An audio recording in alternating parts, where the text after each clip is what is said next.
Eu já postei a primeira intervenção que eu faria com uma pessoa que tem aí um nível de ansiedade excessivo e que esteja interferindo no avanço do programa de reabilitação. Hoje eu vou falar da nossa segunda sessão. Para quem perdeu a primeira, pode assistir o vídeo anterior ali sobre intervenção em ansiedade que você vai encontrar. Então, na primeira sessão, só para retomar, a gente fez uma psicoeducação da ansiedade, então é importante retomar alguns conceitos importantes que foram discutidos na sessão anterior, nessa próxima sessão.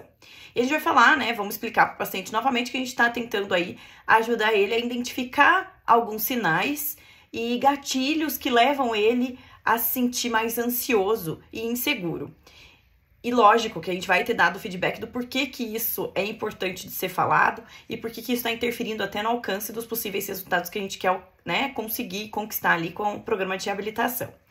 E provavelmente uma das coisas que ficou ali da sessão anterior foi explicar para ele que pensamentos são importantes. Quando a gente está falando aí de um quadro de ansiedade ou também, né, de um quadro depressivo, né, seja ele o que for aí, que leve aí uma sensação de descontrole emocional, né? Então, os pensamentos são importantes aqui. E para explicar isso, a importância dos pensamentos, né, e como consequência aí os sentimentos, eles surgem em decorrência disso, e muitas vezes é difícil para os pacientes entenderem isso, porque eles acham que primeiro eles sentem uma emoção negativa e que, portanto, eles pensam de uma determinada maneira em razão dessa emoção negativa. E a gente vai ter que explicar que é exatamente o contrário, né?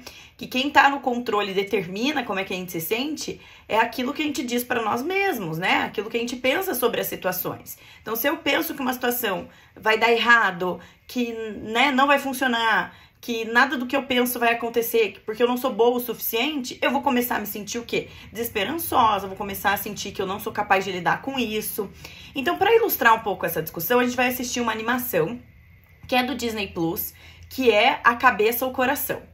Nessa animação, vocês vão ver que o participante, ali, o personagem principal, ele deixa de fazer várias coisas porque ele pensa de maneira negativa sobre essas coisas. Até o coração ali, né, que aparece na animação, ele até deseja coisas que a razão diz que não é o momento, né, que não é o adequado.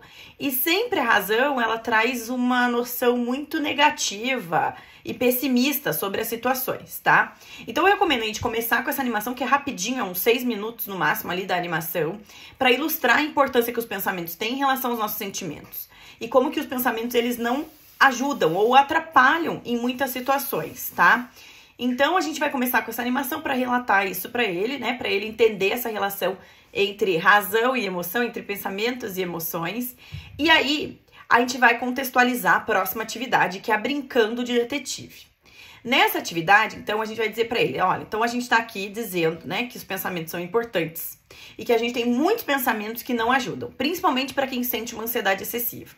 A pessoa que sente uma ansiedade excessiva, ela tem muitas verdades ou que ela assume para si, que podem não ajudar a lidar com diversas situações na vida.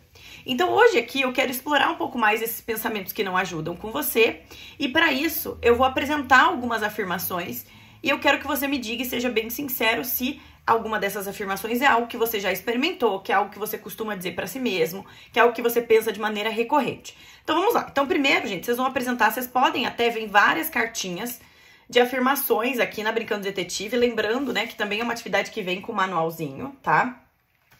Então, aqui tem várias cartinhas com afirmações tanto positivas quanto negativas, a maioria delas talvez não seja tão positiva, mas tem cartinhas com afirmações positivas, e você vai apresentar e ele vai dizer se é algo que ele costuma pensar, se ele assume isso como verdade ou não. Então, por exemplo, existe sempre uma solução perfeita para os problemas e eu nunca consigo saber qual é. Não consigo controlar meus sentimentos. Acredito que coisas ruins podem acontecer só de imaginá-las, tá? Então, você vai lendo ali, você pode pré-selecionar algumas, não precisa ler todas. Ao final, vocês vão discutir e classificar essas crenças, se são coisas que ele pensa sobre si, se são coisas que ele pensa sobre o mundo, se são coisas que ele pensa sobre o futuro dele, se são coisas que ele acredita que os outros pensam sobre ele, tá?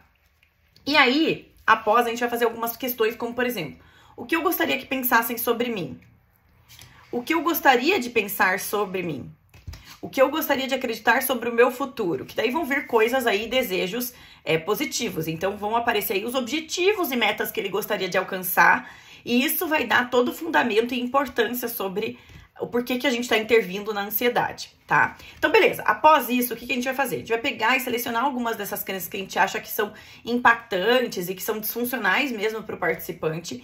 E a gente vai trabalhar como se fosse um detetive. Então, agora ele vai assumir o papel de um detetive. A gente vai perguntar o que o detetive faz. Um detetive, ele investiga hipóteses para saber se essas hipóteses realmente se confirmam ou não. Então, ele vai em busca de provas, né? E provas reais de que aquilo realmente aconteceu, daquela maneira. Então, a gente vai fazer a mesma coisa e vai brincar como se fosse um detetive do pensamento agora, né? Então, a gente vai investigar se essas afirmações realmente têm fundamentos, né? Se a gente tem provas de que essas afirmações são exatamente dessa forma com que a gente imagina, tá? Então, a gente vai primeiro selecionar ali dessas afirmações o quanto ele acredita realmente nessas afirmações, né? Se for pouco, ok, não é algo que a gente precise realmente investigar, né? Pra não tornar a atividade tão cansativa. A gente vai se preocupar com aquelas que são muito verdade, só que assim, o pouco, lembrando, tem afirmações positivas. Por exemplo, eu me sinto amado.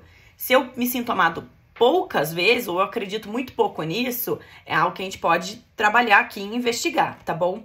E aí a gente vai, né? Então, qual é a crença? Então, vamos lembrar qual é ela. Em quais situações ela costuma aparecer, né? Diante de quê, né? Ela geralmente é um gatilho de qual, né? Situação de enfrentamento. Quais são as provas de que isso realmente é dessa maneira, né? Por que realmente eu penso isso? O que de fato aconteceu que me levou a pensar dessa forma? O que aconteceu quando eu tive esses pensamentos antes? Então, quando eu tive esse pensamento antes, o que de fato, né, aconteceu, né, nessa situação? Foi dessa maneira mesma? Não foi? Foi diferente? Quais eram os fatos, né, que me provam que isso foi exatamente dessa maneira com que eu tô realmente pensando, né? E o que mais poderia acontecer? Que geralmente a gente sabe que não tem como a gente prever o futuro. E outras coisas podem acontecer diferentes das quais a gente estava imaginando. A gente pode até retomar isso com o paciente, né? Então, em outras situações que você pensou que isso poderia ter acontecido, isso de fato aconteceu? Não aconteceu? Que outra coisa aconteceu? Ou o que mais poderia ter acontecido, tá? E aí, qual é o pensamento tranquilo? Que é uma possibilidade contrária à situação, que tem talvez a mesma chance, né, de acontecer como aquela que ele tá pensando de maneira negativa. E o que realmente vai acontecer, né? Qual tem a maior probabilidade ali, tá?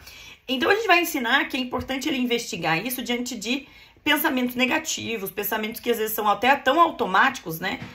Por isso que eles são chamados de automáticos, porque a gente nem se dá conta deles. E a gente vai ensinar para ele ficar mais atento a esse tipo de pensamento e ter mais controle sobre esses pensamentos. A gente ainda não tá ensinando uma estratégia de como lidar com isso, a gente só tá abordando aí a importância dos pensamentos na ansiedade. Então, gente, essa seria a minha dica para a segunda sessão, tá? Porque ele precisa entender a importância desses pensamentos automáticos para que a gente possa entrar aí com a intervenção. Então, aguardo vocês para a próxima sessão, que a gente já vai começar com as intervenções.